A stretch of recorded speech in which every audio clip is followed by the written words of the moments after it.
Actually, wait, can I show you guys one more thing before we start recording? I was really taken this morning. Did you guys see the Gwen Stefani prayer app advertisement? That sounds like a charades.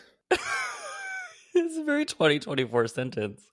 Just speaking of like pipelines, can I show you this? Christmas season has always been my favorite time of the year. It's a season that we get to celebrate the birth of our Lord. This year, I'm excited to share that I've partnered with this amazing prayer, meditation, and music app called Hallow on their 25-day prayer challenge leading up to Christmas called Advent Pray 25. Join me and millions of other Christians around the world as we celebrate together the truth that God so loved the world that he gave us his only son. Download Hallow and join me in praying every day. God bless. You know what the funny thing about that app is? It's backed by Peter Thiel. It's backed by... Oh. It's Hallow, right? That's the app, yeah. Hallow. Peter Thiel funded my app. I mean, this does kind of tie into our episode. Not that Elon Musk was ever like an icon of culture for gays or anybody else, but like you die young or live long enough to see your faves start shilling weird shit. She's from Orange County though, right? So like she's always been kind of odd, but I wonder how much of that is what's that guy that she's married to? Blake Shelton. Yeah. I wonder how much is the Blake Shelton prayer influence. The Blake Shelton decuntification effect.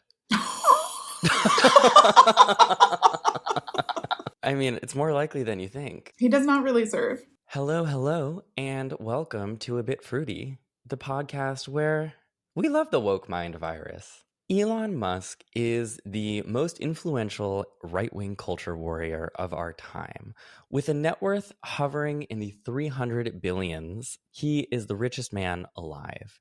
Through his allyship with Donald Trump, he secured himself a spot in the next executive administration of the United States, leading the Department of Government Efficiency, ironically led by two different people. He owns one of, or perhaps the, most important and influential platform for user-generated content and news, Twitter, where he tweets an average of 60 times a day, usually about trans people, the woke mind virus, whatever that is, long rants about civilizational suicide, where he claims women have been brainwashed against their innate joy, which is motherhood, alongside painterly photos of white families that eerily resemble Nazi propaganda about the Aryan race. But was Elon Musk always like this? Some cynics would say yes, and that any life he had before his current incel-flavored iteration was simply spent trying to hide the fact that this is always who he's been deep down. I'm open to that interpretation, we'll consider it, but I'm also not so sure. A tweet went viral recently by someone who wrote, "I think people forget that he wasn't always like this. Grimes left him once the brain rot took over," where they attached a photo of him and his ex-wife Grimes, the beloved... Hey, Matt, I'll stop you there. They were never married, ex-partner or girlfriend, yeah. All right, well, this is why I have you. Fuck. Whatever they had going on. Grimes, who was queen of Tumblr gays way back when, and also a photo of a screenshot of a tweet that Elon Musk made in 2018 where he was bragging about Tesla scoring a 100 in LGBTQ equality. So I think it's safe to say that if Elon wasn't always like this, he was very committed to hiding that he was, but that time is over. So what we're here today to examine is, what was it exactly? Was it Grimes leaving him and allegedly briefly dating a trans woman? Was it having a trans daughter who he refused to accept? Was it the COVID lockdowns temporarily preventing his Tesla employees from going to work? Was it the 18-year-old guy who tracked and published publicly available information about Elon Musk's private jet usage to a Twitter account called Elon Jet? What was it that sent Elon down this far-right spiral? Or at least made it so he could no longer hide it from the rest of the world?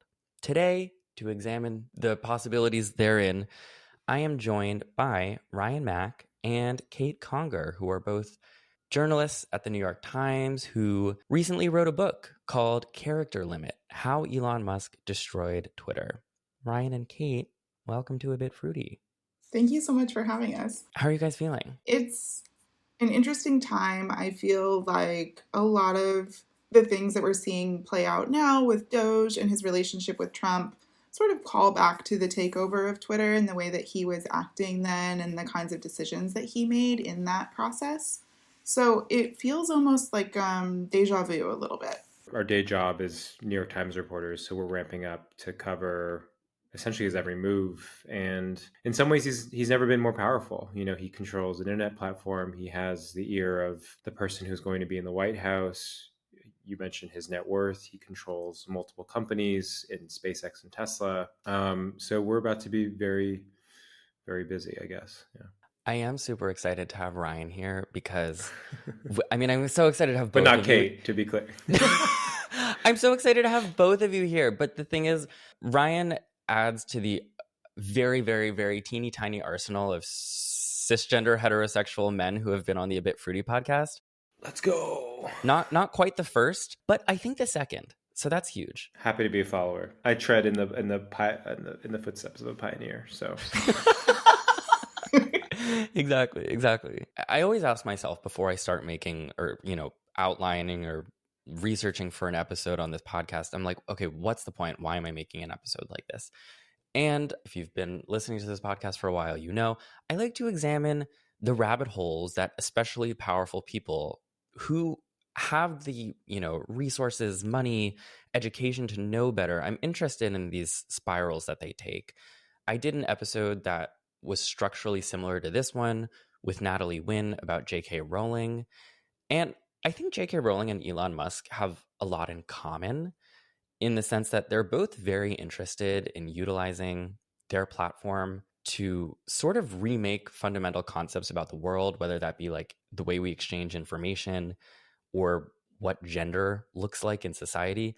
They're very interested in using all of their resources and power to like make those concepts in their image. And they are also, and this is maybe something we get into later on, they are completely unable to ever concede that they're wrong about anything. Would you say that's accurate of Elon Musk? I mean, that's very core to who he is as a person. He is the smartest person in the room. He doesn't like to be challenged, especially when it's online. You know, he's gonna double down. And I mean, we can get into this, but it's always been core to who he is. He has this innate self-belief in himself. To challenge him or to prove that he's wrong is like an affront in a lot of ways. So he'll go out of his way to fight you or argue with you, or, prove that the thing he believes is right was actually right. And he'll try and force things through sheer force of will to make them true, and we see this time and time again, this kind of characteristic play out in his decision-making in his life. And I feel like that's a human thing, right? I mean, who doesn't like being right?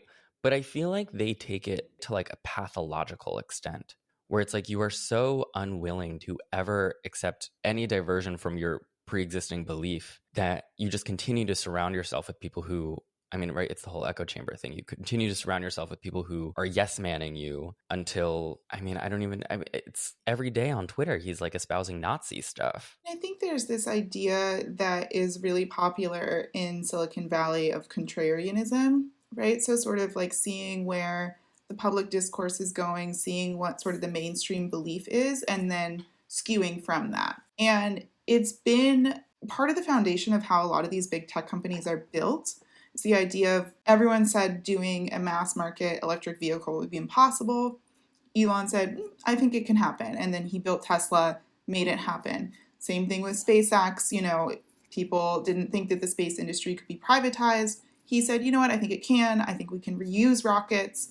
And he did that with SpaceX. So there's this idea of kind of like zagging against conventional wisdom that has been key to the success of not just his businesses, but a lot of businesses in the Valley. So you see a lot of people, I think specifically in tech, trying to apply that thinking, that contrarianism, to other areas of their life. And I think it's responsible in Elon Musk's case and in a lot of other people in the Valley for sort of driving them down these right-wing rabbit holes. They see the conventional wisdom, the mainstream wisdom, especially in the Bay Area, which is pretty liberal, skewing in one direction. And they think that like the core of their intelligence and what's made them successful, what's made them smarter than everyone else around them is defying conventional wisdom. And so very quickly, at the start of 2020 and the pandemic, you saw a lot of people in the Valley kind of trying to find alternative explanations for the pandemic. A lot of people were embracing kind of conspiratorial lab leak theories and going against the science really and saying, as Musk did, this is all going to be over by April 2020. Children aren't going to be infected by this virus. Just really kind of going against the grain. And I think that the Valley kind of encourages that kind of thinking because it is tied to business success. So I don't know if that's the case with J.K. Rowling, but it certainly is with Musk and a lot of other people in tech. They kind of want to pursue contrarian thinking, and it leads them into a lot of these sort of like right-wing conspiratorial views. That is such a fascinating insight right off the bat. Like applying this fundamental way of thinking that might work for like entrepreneurship to politics and science in a way that it doesn't work at all. So the way that I've structured this episode, at least in my outline, is I have made a timeline of basically Elon Musk's life, but mostly through his tweets. And we are going to examine basically significant life events of Elon Musk, starting from his early childhood, but then mostly in the last 4 or 5 years, to try to understand where everything went a little wild and how we got here today. What I want to first ask you guys about is something that I don't actually know that much about, which is Elon Musk's childhood and where he comes from before he arrives here in the US and with Tesla and all of this stuff. Kind of the greatest insight I have into Elon Musk's childhood is actually when Azealia Banks, who we could do a different episode about, called him Apartheid Clyde, which I have no affinity for Azealia Banks, but every now and then she yields a gem of a term, and Apartheid Clyde maybe was one of them. She really has, a way with words. But yeah, Ryan, I don't know. Do you want to kind of walk through his upbringing? Elon Musk grew up in South Africa, coming out of apartheid. He's the oldest of 3 from his parents who had kind of a contentious marriage. They ended up splitting. He spends time with his mom and his father. There are variations of the story where the father is apparently abusive. And that weighs on him. He talks about being bullied in school and that being sort of formative for him, but also was fairly bright. He read a lot of science fiction. He was into computer programming and building games on his computer. There's a discussion of like how privileged and how wealthy he was growing up. There's that meme of an emerald mine, which is always discussed when it comes to his early net worth, which his father did have a stake in. Yeah, can you explain that? The emerald mine situation? I think it, first of all, I think it goes back to this idea, what base did he start off in life? Does he have the Horatio Alger, like pull yourself up by your bootstrap story to start from zero? And the short answer is no. There was some, family wealth. It wasn't like he was destitute in any way or lower class, but he had a pretty middle to upper class upbringing. His parents were successful. His father ended up contributing to a lot of his early startups and giving them kind of some funding there. But the emerald mine is something that just comes up over and over again, just to show that he had this upbringing. And it's something that's talked about regularly online when someone argues, oh, he had this success because he started on second base, basically. I would quibble with that a little bit in the sense that, not everyone on second base builds 2 multi-billion-dollar companies. But yeah, there was some privilege that has to be considered when you talk about his early history. But, grew up in South Africa, came or moved to Canada and eventually to the US to go to school. He goes to the University of Pennsylvania and then moves to California to start a graduate program at Stanford that he actually never begins, and then he instead goes into founding a company pre-.com era called Zip2. And that's his first company. And then just starts to build from there, goes to form the precursor to PayPal, and then SpaceX. He invests in Tesla and then takes over that company. So that's kind of his progression through life and his early years, yeah. His telling of his origin story is that his childhood abuse really shaped his character and who he is today. And he's talked a little bit about undergoing more like verbal, emotional abuse from his dad, and then also being bullied in school, getting beat up at school, stuff like that. And I think what's interesting, there's kind of 2 routes that you can take from an abuse experience. There's like I want to heal from this and not pass it on and sort of like move down a new path. And then there's a second path that I think Musk has been more active in pursuing in taking that negative experience and turning it into a superpower for himself. So instead of kind of trying to distance himself from it, he's like, I was bullied. It made me strong. It made me who I am. So I'm going to bully the people around me. I'm going to push the people around me. I'm going to give them a taste of that same experience. And if they can rise to my level and push through that, then those are the kind of people I want to be around. So instead of really kind of like pushing the experience away, he's made it really core to his identity and to the way that he operates his businesses. Yeah, it's kind of a deeply untherapized way to go about your trauma. He also says, like, I don't have empathy, and it's like a justification for all the bad behavior. If you read a certain book by a biographer, Walter Isaacson, he starts his biography with Elon Musk being bullied, and like everything flows from there, which is exactly the story that Elon wants to tell. But, you have plenty of people who are bullied in life that don't end up becoming unempathetic or, Yeah. Abusing their employees or what have you, So I think it's oversimplified in a way, but it's the story he certainly likes to tell. Well, absolutely. I mean, I have empathy for Elon Musk for being bullied, but also like he now tweets 60 times a day about just absolutely crushing under his boot, trans people who are some of the most regularly bullied people in schools across America. And so, I don't think that's compelling. Yeah, using the platform to lash out at his own child, right? And talk about how she's essentially dead to him, how she's been stolen by the woke mind virus because she's transitioned. And so you really see him kind of like passing on that sort of like verbal abuse in a really public way. I want to talk about Elon Musk's early years having a political affiliation as like a liberal, because I did not really know this about him. I wasn't aware of Elon Musk like during the Obama era. I wasn't aware of a lot of things during the Obama era. I was a depressed high schooler seeing a child psychologist, but I didn't know that he was like a total lib. Like there are like these photos of him with Obama. He endorsed Hillary. Can you talk about that? Yeah, I think the way to think about Elon in those years is sort of kind of stereotypical Silicon Valley executive. He had become very rich. He sells PayPal to eBay, makes a lot of money there, plunges that into SpaceX as well as Tesla, and is kind of seen at the time as a quirky guy, like who wants to get people to getting people to Mars is like a very central thing to him. And for most people in the Valley, that's kind of like what are you talking about? You're weird, man, kind of thing. And this was like early 2000s up until like the first Obama presidency. He was kind of obsessed with the Mars thing.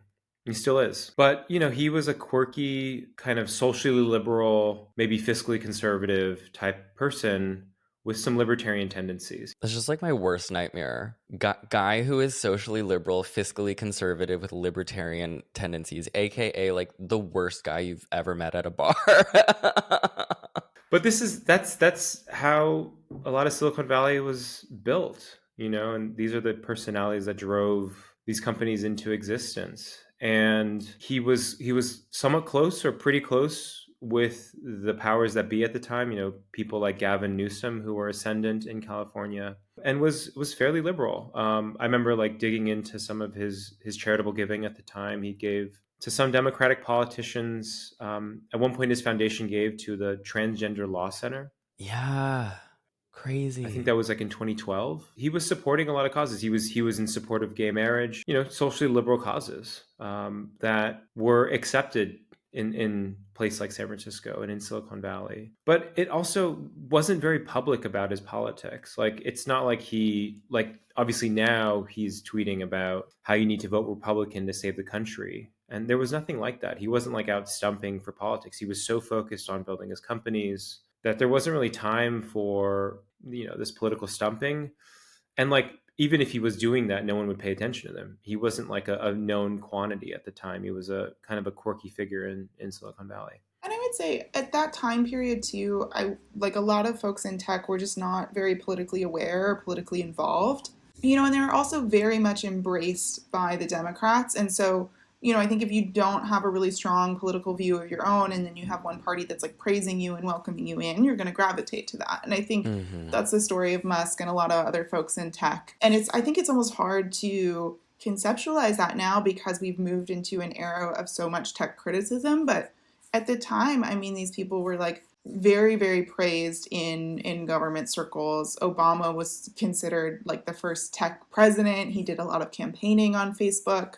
Yeah, I mean, it was just sort of this like mutually beneficial, very praising relationship. You know, even if you think back to Trump's first election and the intense backlash to that in the tech industry, you know, one of Trump's first actions was to try to enact this Muslim ban.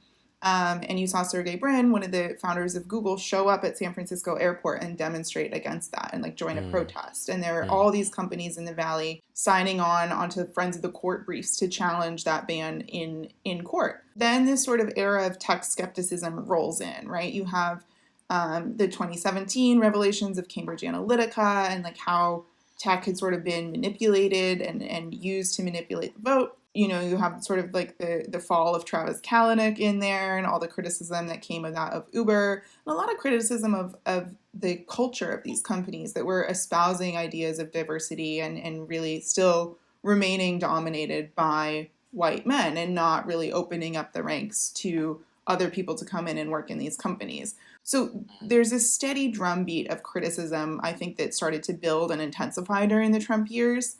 And you see a lot of people in tech talk about that, where they feel like they sort of embraced the Democratic Party and then they were criticized by it. They were like cut down by it. And now they've turned and swayed themselves more to the place where they're getting praise and they're getting acceptance. And that's coming more from the right these days. And tracing Musk through that period, he became very decently close with Obama. You know, he invited Obama to SpaceX launches.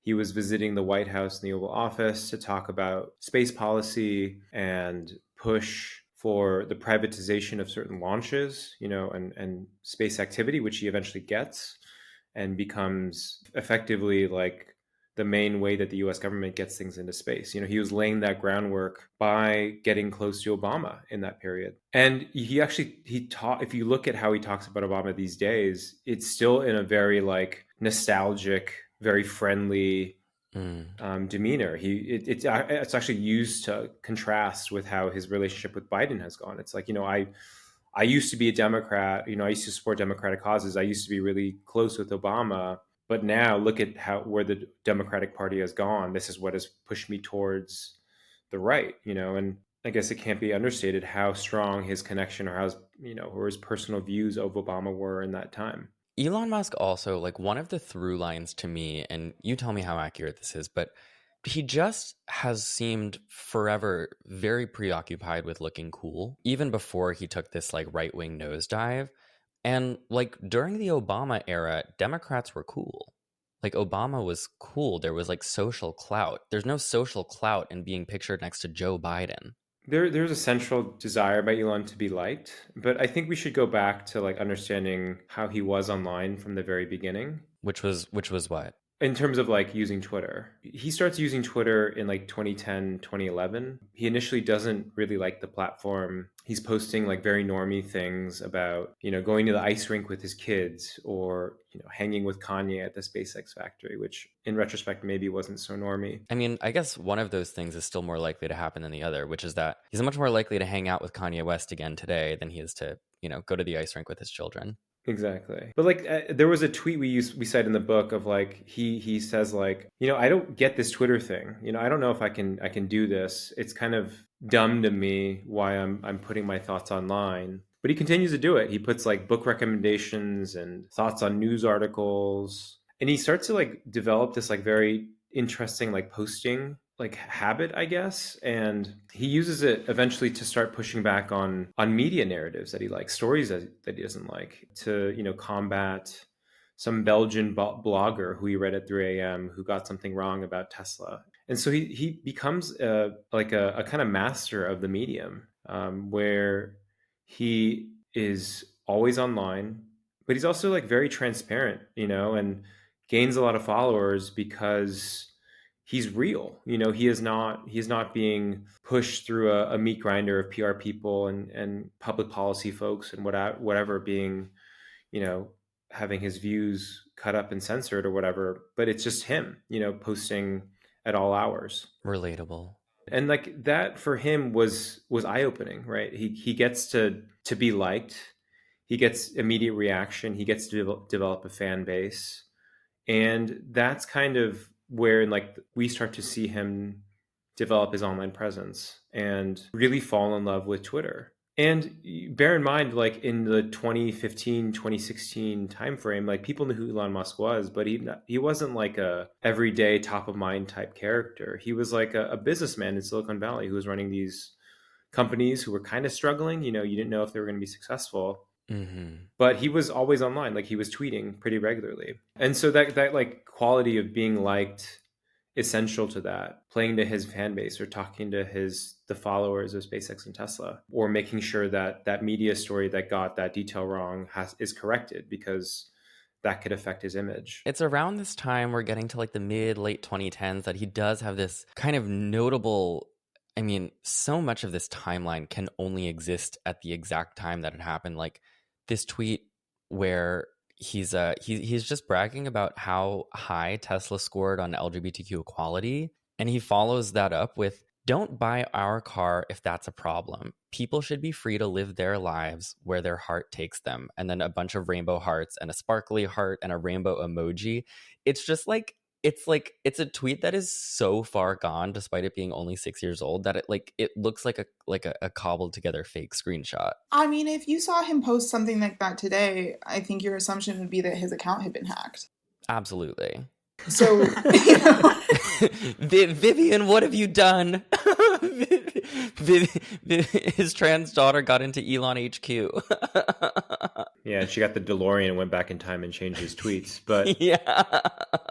I hadn't seen this tweet before, and it is stark. And 2018 that's like an interesting time. It's an interesting year for him, actually, 2018. But like, yeah, he's still, if we're using the terminology of Elon, infected with the woke mind virus here, because this is, hell yeah. the hearts really make this thing. Can you imagine just him like on his phone with like the heart emojis, like red heart emoji, yes, orange heart emoji, yes, yellow heart. This tweet took a lot of crafting. This is a bespoke tweet. Right. It's not even like a liberal, like it's not even like a Mark Cuban type like lib tweet. Like this is like a flamboyant pro-gay tweet. He's an ally, is what I'm saying here. Totally. He's a strong Totally. ally. And it's 2018. Like that's not that long ago. this is an interesting time for him because this is kind of when he's really undergoing intense pressure at Tesla. Like Tesla's on the verge of bankruptcy. He's sleeping in the factory, trying to make it work, trying to get production to go according to plan. This is also the time where, I think he probably took less time on this tweet than typing out all the rainbow heart emojis, but this is the time frame where he tweets out that he's going to take Tesla private for $420 a share, and says that funding is secured. And of course, this has been thoroughly litigated and funding was not in fact secured. But he's in this really intense kind of pressure cooker moment during this period of time. And politically, where he's at, let's remember, he was on the year before, he was on a Trump business council. And he ends up removing himself from these business councils because the Trump administration pulls out of the Paris Climate Accords. It's not, he was open to working with the Trump administration from a business standpoint, eventually realizes it's too toxic for him or his image or his companies, and pulls out. So he's by no means a Trump fan at this time. In fact, he is signaling a sort of resistance against what Trump stands for, especially climate-wise, because Tesla, where it is in terms of pushing the EV revolution, making for a cleaner environment. And so 2018 rolls around, he's in this pressure cooker. He can't make enough Model 3s. He wants to take Tesla private, take it off the public market because of that pressure. 2018 is also when he does the pedo guide tweet, if you remember what that was. The what? Oh, all right. We got to extend this podcast by like 30 minutes because wait, I'm Googling. Pedo guy tweet Elon? Pedo guy tweet Elon. Famous. Hold on, I'm pulling up the tweet. Do you remember in 2018 when these kids in Thailand get stuck in a cave? They go hiking in some rainforest. They get stuck in a cave. The water rises. They're trapped in this like underground pocket.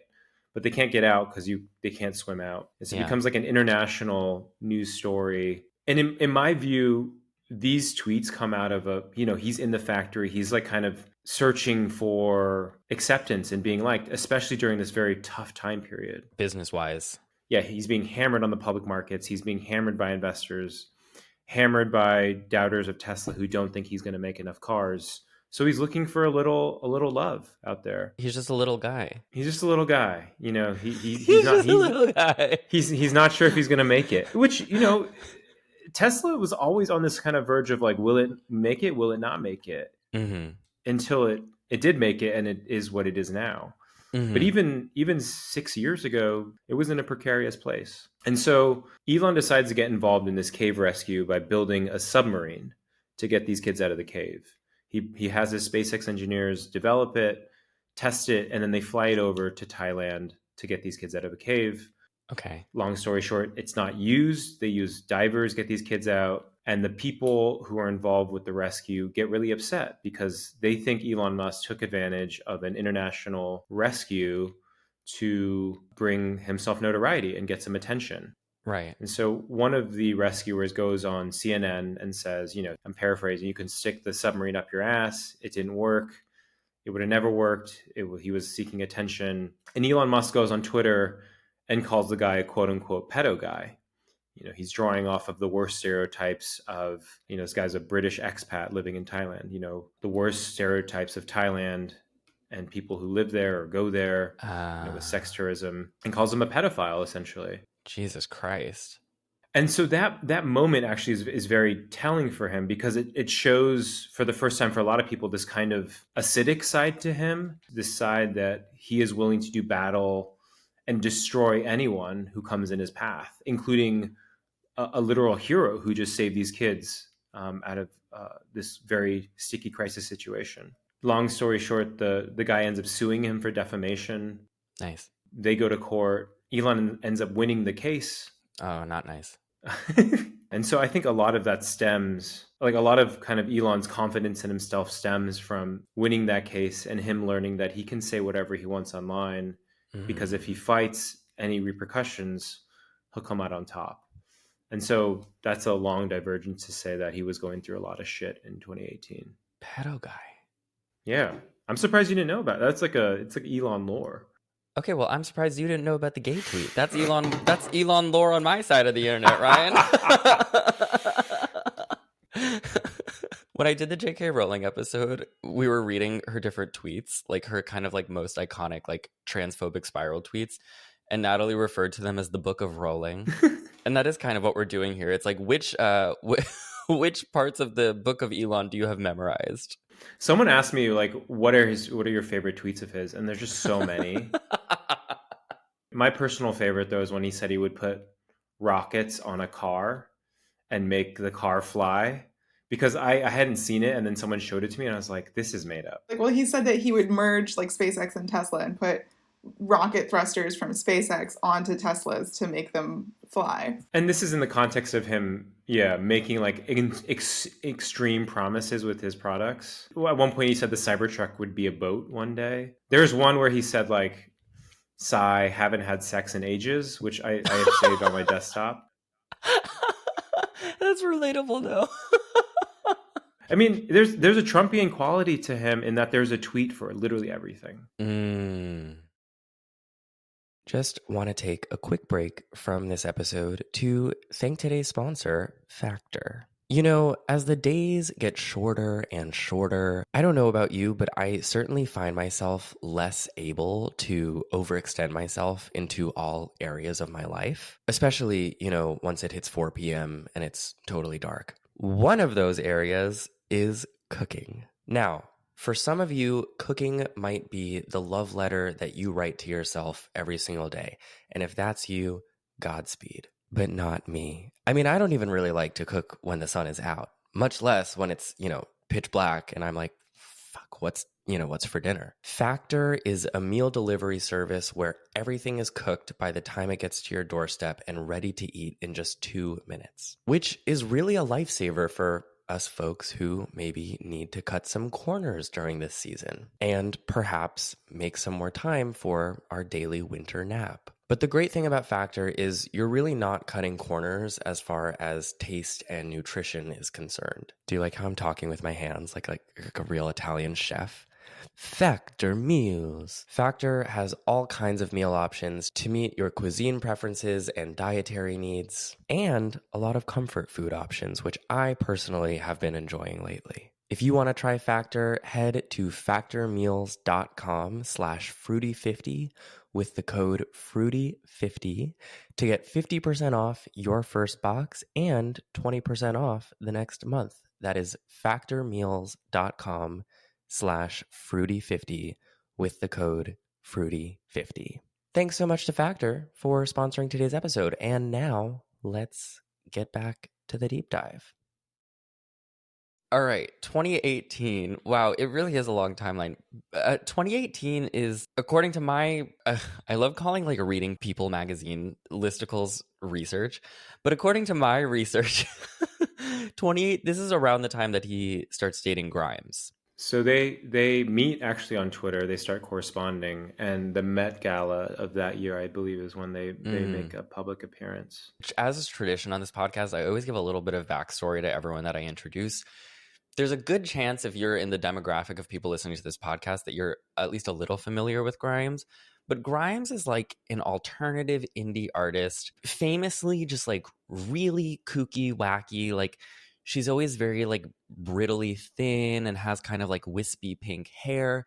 She was one of the reigning queens of like alt gay Tumblr music. She like famously her album, what's the album called? Visions. I think she like did a bunch of drugs and like locked herself into a room for 2 weeks or something, and the album, which is a perfect alternative album, came out of that time. Her music has been kind of all over the place since then, but it is an incredible body of work that she made, you know, at this point over 10 years ago. And I remember when they started dating, because at this point Elon was really coming into public consciousness. It was just like, okay, why is my Tumblr queen? This is how I felt. Like, why is my Tumblr queen dating a tech billionaire? Totally. Well, and it was also such a deviation, I think, for him, because up until that point, he had been dating actresses who were sort of in the blonde bombshell category. Amber Heard. He had just dated Amber Heard. And so there was like this very specific typecasting of like the kind of person that he would date. And then for him to suddenly pivot from like blonde bombshell to like alt elf was a really weird switch up for him. Yeah, that's a good description. Alt elf. Very unexpected couple. There's this insane picture from Kim Kardashian's 2019 holiday party. It's another piece of the puzzle here that can really only have ever existed at this like very specific point in time. But it's Kim Kardashian, Kanye West, Elon, Grimes. Is that ASAP Rocky? Quavo. Yeah, it's just, this photo feels like a visual Mad Lib. I mean, at the time, yeah, but now, I mean, Kanye and Elon have been homies for a long time.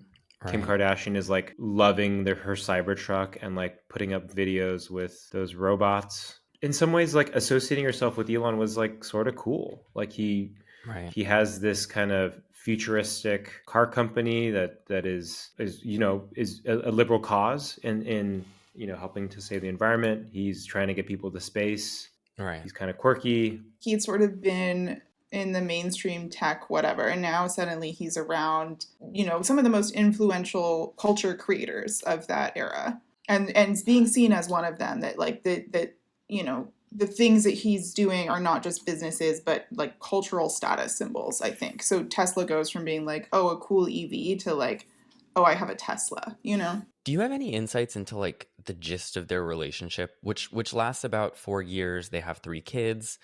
Also, if you know how to pronounce the kids' names, that would be cool too. They bonded over a discussion over AI. So Elon is a big, what would they call a doomer? This idea that AI will reach sentience and will ultimately like destroy its creator in humans. And as I understand it, they bonded over this interest in AI and this kind of doomerism. And so they talk about AI. They end up meeting in person. For Grimes, I think someone like Elon is very fascinating. This is a guy that wants to make humans multiplanetary and is pretty smart and well read and like knows about AI and is a mover and shaker in technology. And I think a lot of her brand is like on this kind of like techno utopianism, techno futurism, but associating herself with that, someone like that is cool. So they meet through Twitter. It kind of, I think, is the seed of Musk's idea that Twitter could be made into a dating app someday, which is another feature he's talked about adding to X and has yet to do. How can we make this even more miserable? I mean, it was a successful dating app for him, so who knows? I wrote a piece when, I think after the takeover, about people who are kind of like mourning the loss of what Twitter once was. And I interviewed a couple of other people who met their spouses on Twitter. So apparently this is a thing people do. They're sliding into the DMs on Twitter. But yeah, so they have 3 kids together. The first is X, and then they have these 2 kids after the fact. So what's interesting here is I believe X is the only kid that Grimes had via like a natural birth. And then the second 2, Exa and Technomechanicus. Sorry, I know the name thing is kicking a horse while it's down, but like Exa, Dark Side Rail, and Technomechanicus. Okay, sure, yes. So she has these kids via surrogate, and she tries to keep them completely secret. I don't know if it's a privacy thing necessarily, or she's just trying to protect the kids from media scrutiny, but these kids she tries to keep very secret.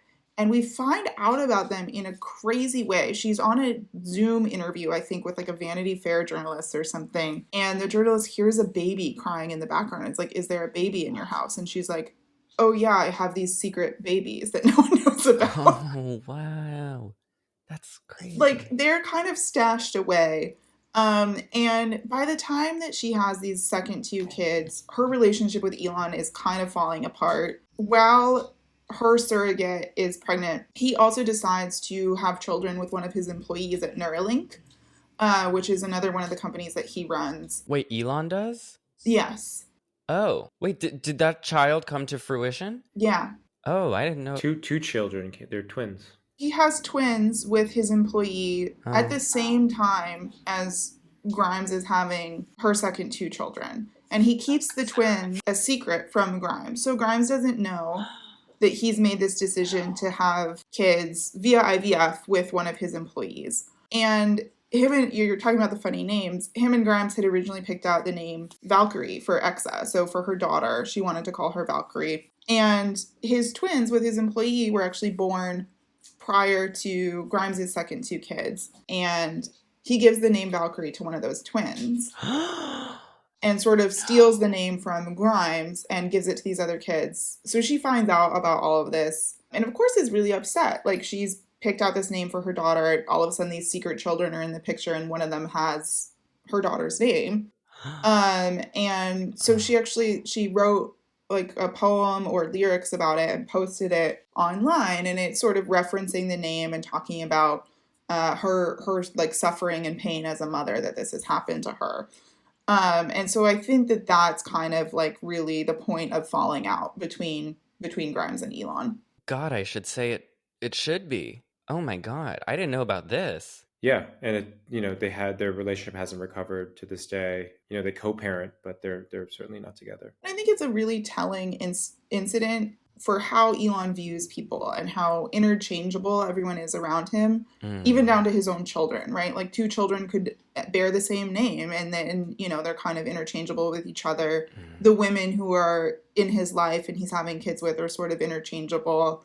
And I just think it's it's a very revealing incident into how he thinks about the people around him. Do you think that this kind of, I don't know, tumultuous relationship with this like queer-coded, well, I don't know if I can call Grimes queer-coded. I don't really know anything about her sexuality, but like sort of adjacent to like queer culture and like kind of this whole world that Grimes orbited before they were together. Like, do you think the rocky relationship and ultimate falling out like had a bearing on his politics or his own culture warriorness? Because people like to say that. Yeah, and I think that's simplified, but I think you have to take into account everything else that was happening in Elon's life, and it's not just about his relationship with Grimes and where she was at politically. Or so let's rewind a little bit to 2020 and the COVID Right. years. You beat me to it. So we have this tweet of his in 2018 where he's supporting LGBTQ culture. I think you on your outline you have him saying he's a moderate. He was tweeting around this time like, I'm a moderate, just to clarify, I'm not a conservative, da, da, da. Like, he was saying that stuff outright.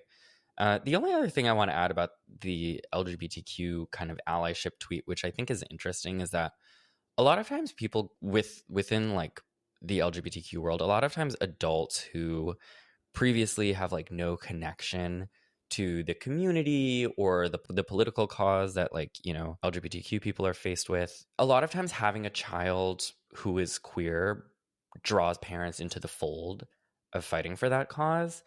And what's so interesting is that he, at least on like, you could be totally cynical and say that this LGBTQ kind of like flaunting his friendliness was like a total PR move. But even still, he went from that to then having a trans daughter who we'll talk about in a little bit, but like it radicalized him in the other direction, which is just really interesting and kind of uncommon. But should we talk about COVID first?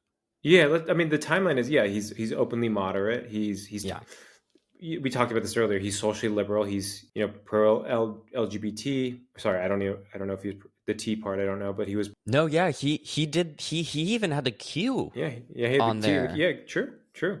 Yeah. He believes in climate change and has a company that's combating that. These are very socially liberal causes. He's meeting with Obama, and so that's how he was politically heading into 2020.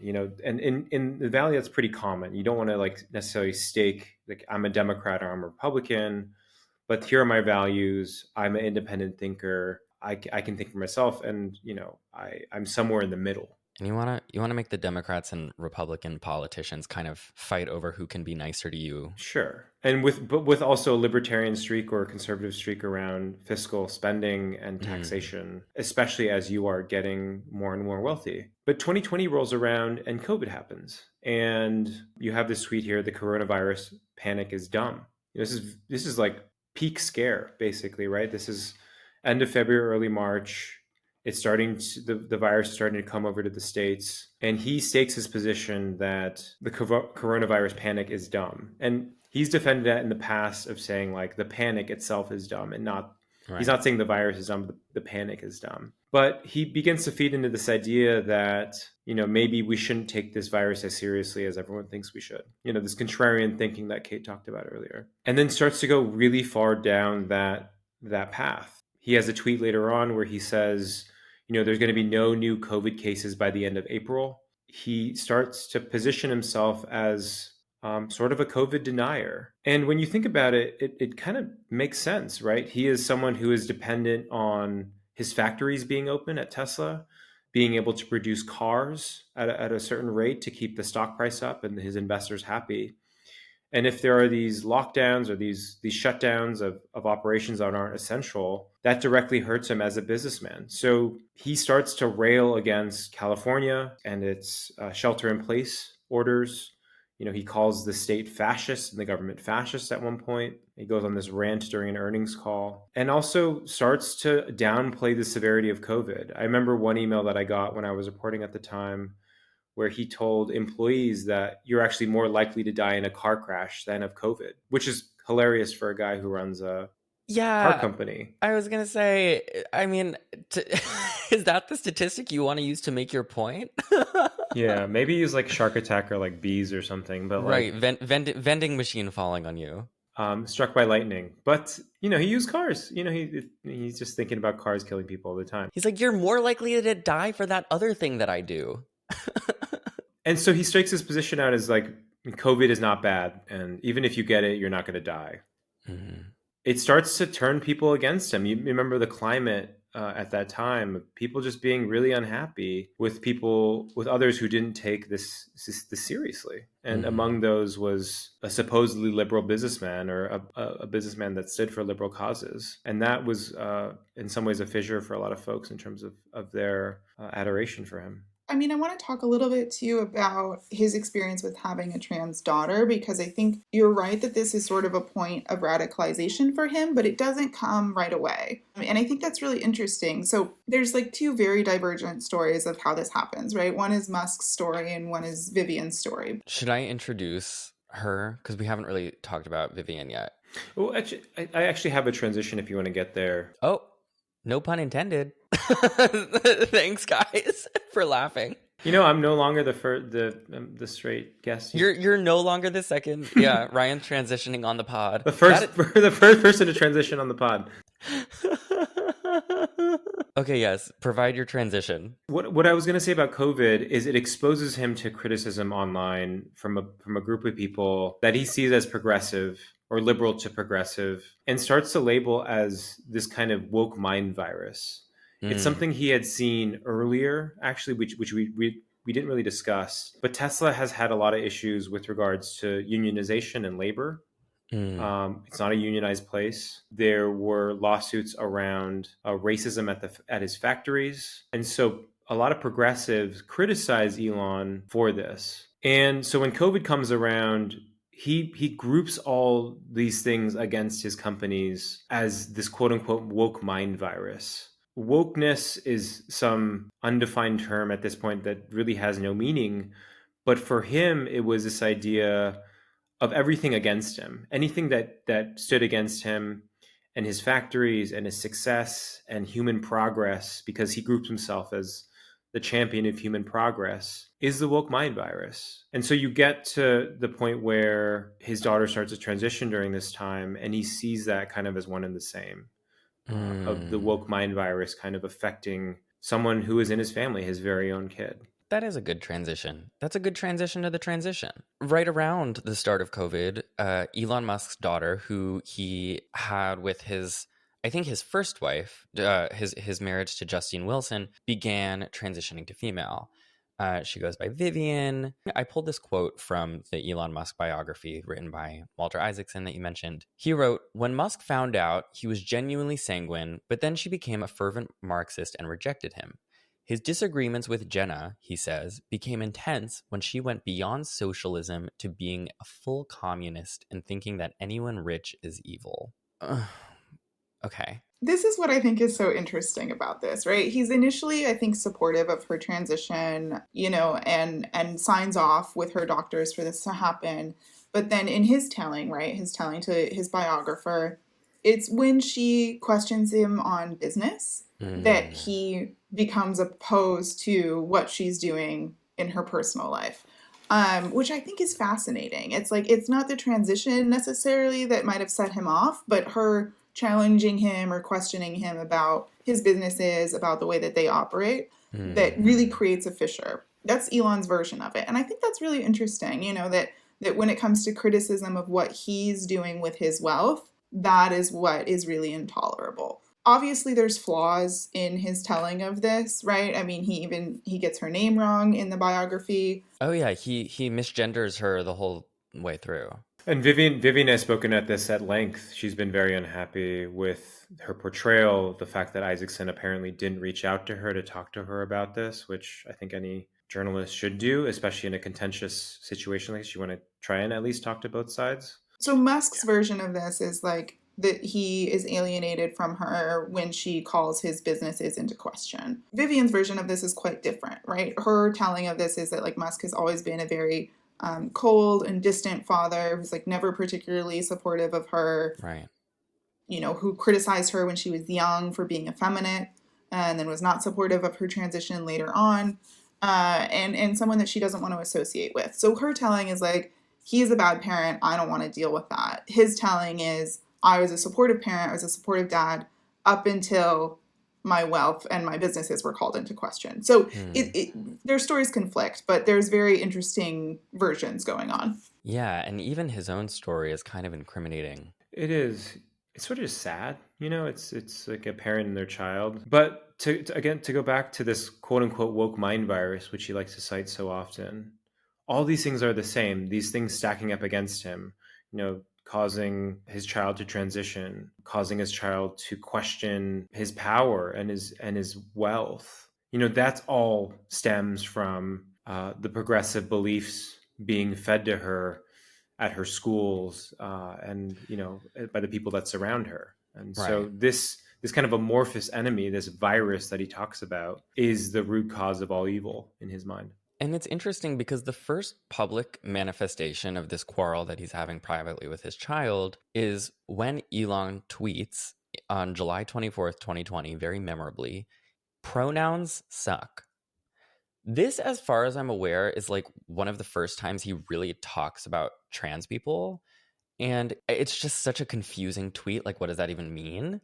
Clearly it's about trans people and about like the, kind of move to like address and talk about people's pronouns, whether they're trans or cis.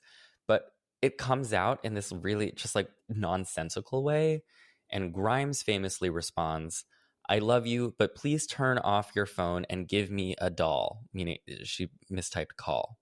"I cannot support hate. Please stop this. I know this isn't your heart." And this is still, I mean, in kind of the earlier years of their relationship. They would have multiple kids after this tweet exchange. But I remember that happening and just being like very confused. Like, what does he even mean by this? So Musk had by that point been signaling his distaste, I guess, for the woke mind virus. I remember one story where we wrote at BuzzFeed, where I worked at the time. He used the phrase that BuzzFeed is the mind virus, and this was, I think it was 2018, 2019. So he had started to I guess form these ideas that there was some kind of paranoia or some symptom among people who classified as liberal progressive. So the pronouns thing stems from that. But like, pronouns are just they're just a stand-in for, they're just an easy way to attack trans people in a way. I think it's interesting because this is also sort of what ties into Musk's belief around free speech and where he's going to go down the road with the Twitter acquisition. But one of his big complaints about being asked to use someone's pronouns is that he feels it's an infringement on his own speech, his own free speech rights. Like, he should be able to say whatever he wants, call anyone whatever he wants. And the fact that people are trying to tell him, no, you can't, you have to refer to someone the way they want to be referred to, is like taking away his free speech in some way. And he even, I think, tweeted something at one point where he said he didn't mind referring to people by their pronouns if he felt visually they read as male or female. But if he was confused by their appearance or felt like they appeared more male, he wanted to be able to refer to them with those pronouns and not receive pushback about that. It cuts to the core of what I think is flawed about his version of free speech, which is, I can say what I want, but you cannot correct me. My speech is more important. You can't speak back. And it's so telling to where Twitter ends up as a platform and the kinds of speech rules that he enforces once he takes over. And it's such like a argument against like political correctness too. You're forcing me to be politically correct. Well, fuck you. I'm gonna say what I want. And in fact, I'm gonna use my platform to rail against the very thing that you want me to do. There's also this kind of like complex about masculinity that I feel being an undercurrent through a lot of this, which is just like, you can't tell me what to do. I really like how you define the woke mind virus as anything that's against him, because there's so much conversation now around like, well, what do they mean when they say woke? And I think that's a really actually great description of what woke means now, which is anyone who disagrees with me. I wonder if I could get like a big PragerU podcasting contract if I start calling everyone who disagrees with me like the woke mind virus. So Elon has said all sorts of frankly like horrifying and disgusting shit about his own daughter. He went on Jordan Peterson's podcast and said, as far as I'm concerned, my son is dead. And Vivian has combated a lot of this, or at least attempted to, through her own postings on other websites. She notably does not use Twitter. But I just want to highlight one because Vivian has a sharp tongue. She is gifted with wit. And at one point, Elon is tweeting about her and writes, "I knew that from when he was 4 years old, and he would pick out clothes for me to wear like a jacket and tell me it was fabulous," in quotes, as well as his love of musicals and theater, but he was not a girl. I'm just going to read a little bit of Vivian's response because I do feel like she deserves a voice anytime we discuss the way that Elon talks about her. She writes, "This is entirely fake. Like, literally none of this ever happened, ever. I don't even know where he got this from. My best guess is that he went to the Milo Yiannopoulos School of Gay Stereotypes just picked some at random and said, good enough, in a last-ditch attempt to garner sympathy points when he is so obviously in the wrong, even in his own fucking story. I did not have a love of musicals and theater when I was 4, because, I was fucking 4. I did not know what these things were. My earliest real experiences with musicals was when my twin brother had a Hamilton phase in 8th or 9th grade, relatable, and overplayed it so much in the car to the point where for a long time I swore off the entire genre. I never picked out jackets for him to wear, and I was most certainly not calling them fabulous because literally what the fuck. I did not use the word fabulous when I was 4 because once again, I would like to reiterate, I was 4. So she likes a jab. Later on she writes, as for if I'm not a woman, sure, Jan, whatever you say. I'm legally recognized as a woman in the state of California, and I don't concern myself with the opinions of those who are below me. Obviously, Elon can't say the same, because in a ketamine-fueled haze, he's desperate for attention and validation from an army of degenerate red-pilled incels and pick-me's who are quick to give it to him. Go touch some fucking grass. I wanted to include that because I love a queen who claps back. Yeah, she really lit him up on this one. And so anyway, at around the time Vivian starts transitioning in early 2020, Elon Musk officially, takes the red pill. He tweets, sorry, I'm losing my mind. You gotta do it in the Morpheus voice. Come on, Do you want to offer that to us, Ryan? You could be the take the red pill. That was good. That was good. He tweets, take the red pill, rose emoji, to which notably Ivanka Trump quote tweets, taken, and Lily Wachowski, the trans woman creator of the Matrix movie where the red pill metaphor originated, responds, fuck both of you. This is my favorite exchange in the history of Twitter.com. Isn't the red rose, that's a socialist thing, right? It is a socialist thing, yeah. All right, well, just mixing metaphors and pills and whatever. And from the point that Elon tweets take the red pill, that's basically it for him as far as his leap to conservative politics officially, as far as I understand. Well, what's interesting about this is he's also in 2020 still indicating he's a centrist, he's a Democrat, whatever, even though he's also saying take the red pill. And then in 2021, he gets in this fight with Joe Biden because he's excluded from an electric vehicle summit that Biden hosts at the White House. And from there on out, he's just posting pretty much nonstop negative stuff about Biden. Right. I also think with Elon, it's so hard to tell what to take seriously. I mean, yes, in retrospect with hindsight bias, maybe we can say that was the point where he starts to realize he's a conservative. But at the time, take the red pill, when he said it, I was like, is that a joke? Is that a reference to something? Is he literally watching The Matrix? What does that mean? And what is it in reference to? And it's not like his personal life is also playing out publicly, right? It's not like we know about his daughter at the time. Right. But this is, I think the thing with Elon is he puts stuff online that you're not sure what it's in reference to. In hindsight, the take the red pill tweet is where everything starts going south. It was May 18th, 2022, actually 2 years later, where he officially comes out as conservative, in the words of Abby Shapiro, Ben Shapiro's trad wife influencer sister. She famously came out as conservative.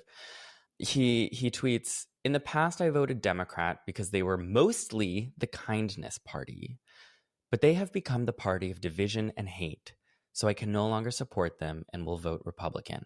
Now watch their dirty tricks campaign against me unfold. Popcorn emoji. Right before that, that's when he makes his bid for Twitter, which we wrote a whole book on. But he makes his bid for Twitter as he is publicly signaling that he is moving rightwards. That midterm election, he is publicly advocating for people to vote Republican. And I mean, since 2022, his Twitter has been made up of the stuff that I feel like now most people are familiar with him for, as far as the political front is concerned. I mean, he tweets about anti-white racism. He's very obsessed with cisgender being a slur. So, I mean, there's so many things in this time period where he's really calcifying into his opposition of trans people. Mm-hmm. One of his big gripes about Twitter's former management was that they had suspended the account of the Babylon Bee, which is this right-wing satirical website, sort of like a right-wing version of The Onion, because the account had violated Twitter's then policy against misgendering. And he was really opposed to that. And one of the first things he asked when he bought Twitter and came into the building was to reinstate the account of the Babylon Bee. He really wanted to sort of right that perceived wrong. And then, going into the acquisition, all of a sudden he declares that the phrase cis or cisgender are considered slurs on the platform. And that continues to this day. I mean, I haven't tested it recently, but the last time I did, if you try to tweet the word cisgender, your post is blocked basically, and hidden from other users on the platform. He said that it is targeted harassment. Nice. We should be harassing cis people more. Level the playing field. No, please don't. Please don't.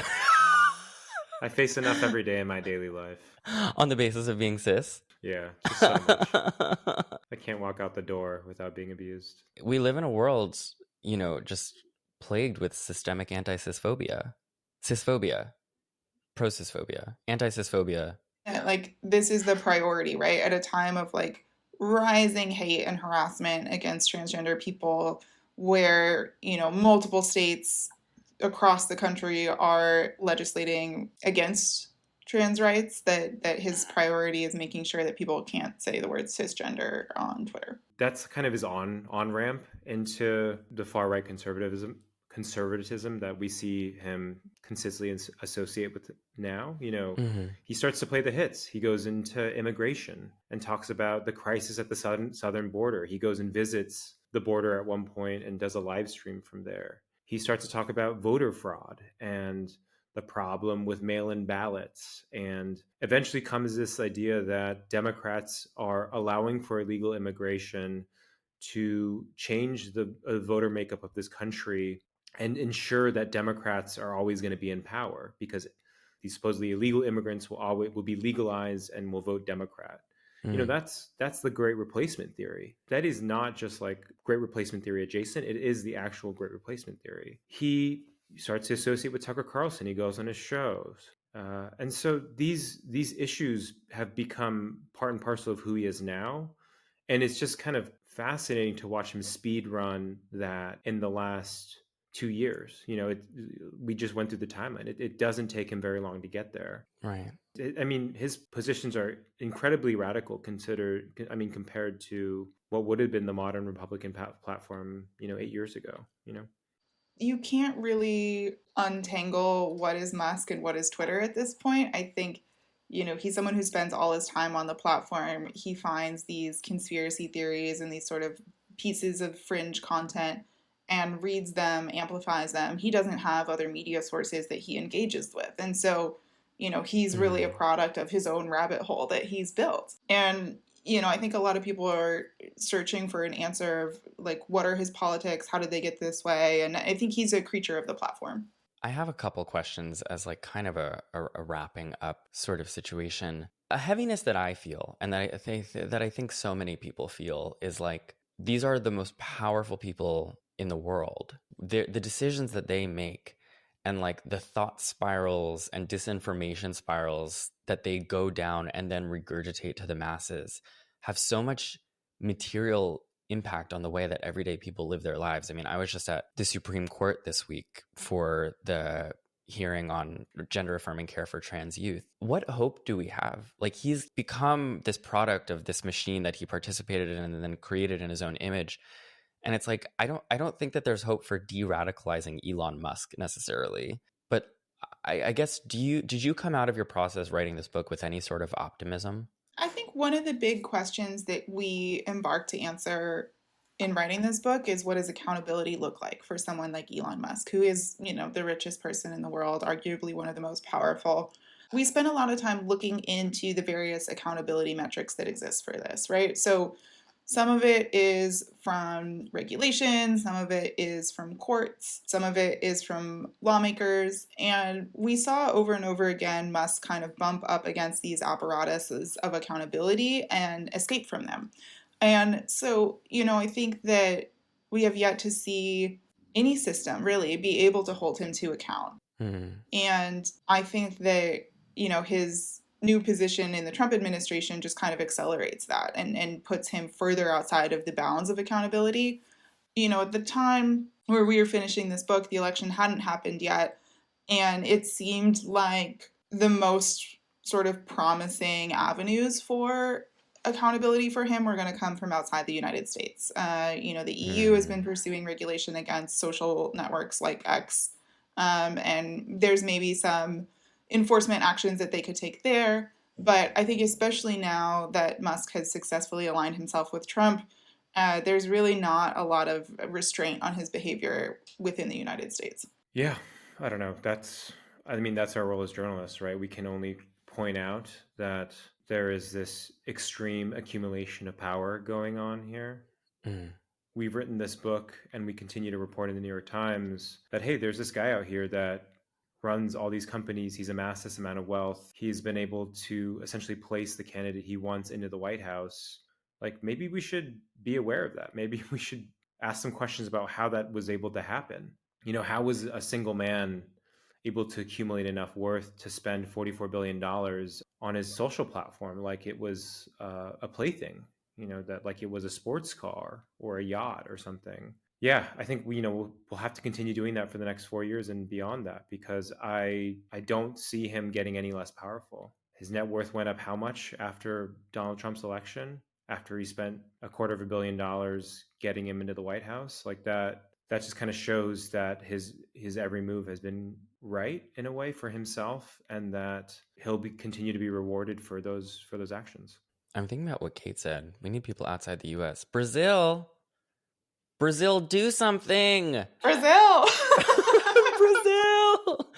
I'm always, everyone always gets the comments like, "Come to Brazil," but I'm kind of sending that back to you guys. Brazil, come to us. Come to us. Come to our rescue. And then, kind of my last question, and maybe I don't know, maybe this is a dismal place to end, but it's also something I'm genuinely curious about. Like, what does Elon Musk want? Well, I think one of the things that we've seen him want really consistently throughout his career is praise and acceptance. And, we talked about that earlier, how he was kind of finding that from the Democratic Party. Obviously, now he's found that to an extreme on the right and within the MAGA movement. He's very, very popular with young men. He's very popular with Trump. He's very popular with other conservatives. He was posting online yesterday a bunch of photos of his meetings with Republican senators. So he has this big new audience that is really championing him and supporting him. And I think that that's something that's really important to him. And I think power and influence are really important to him as well. We didn't talk about this, but he previously was under more than 20 federal investigations. And I think it's reasonable to expect that a lot of that goes away as Trump comes into office and starts appointing new leaders to those agencies. What does he want? He wants to be seen as a hero. Yes, like to be liked, but he often talks about himself as like the hero of his own missions. He is the guy who is going to make space he's going to be the guy that makes humanity multiplanetary. He's going to make space multiplanetary. He's going to throw some new planets in there. Yeah, exactly. He's creating new galaxies as we speak. He's going to save the environment by electrifying vehicles. He's going to save free speech by buying Twitter. And now he'll save the US government by working with Donald Trump and with Doge to cut and make us more prosperous. That's always been central to how he sees himself. It goes back to him reading science fiction as a kid, these hero stories. And that's what he wants, is to be seen and remembered as a hero. I mean, who among us on some, albeit much smaller level doesn't want that? I think the film Paris is Burning about how did I bring Paris is Burning into the Elon Musk episode? Honestly, let's go. Let's turn this into a Paris is Burning pod. Ryan, do you know what Paris is Burning is? I don't.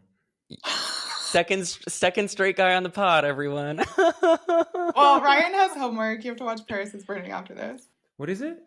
Oh God, am I gonna get wrecked online now? No. But Mac, make your point about it. I'm very curious about where this is going. Paris is Burning is a documentary from the 90s about Harlem ballroom culture. Oh, okay. King.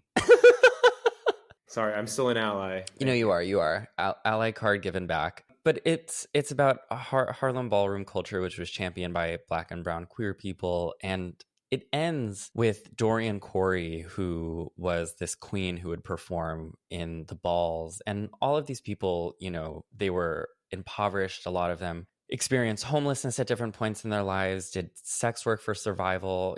They had hard lives. This was being a Black queer person in the 90s. Dorian Corey, who's, a middle-aged queen, is sitting in the mirror, putting on her makeup and her lashes. And she's talking about the impact that she wants to leave on the world. And she basically says, and I'll insert it here. We'll see if YouTube copyrights me or not. I always had hopes of being a big star. Then I look, as you get older, you aim a little lower. And I just say, well, yeah, you still might make an impression. Everybody wants to leave something behind them, some impression, some mark upon the world. And then you think you left a mark on the world if you just get through it. And a few people remember your name. Then you left a mark. You don't have to bend the whole world. I think it's better to just enjoy it. Pay your dues and enjoy it. If you shoot an arrow and it goes real high, hooray for you.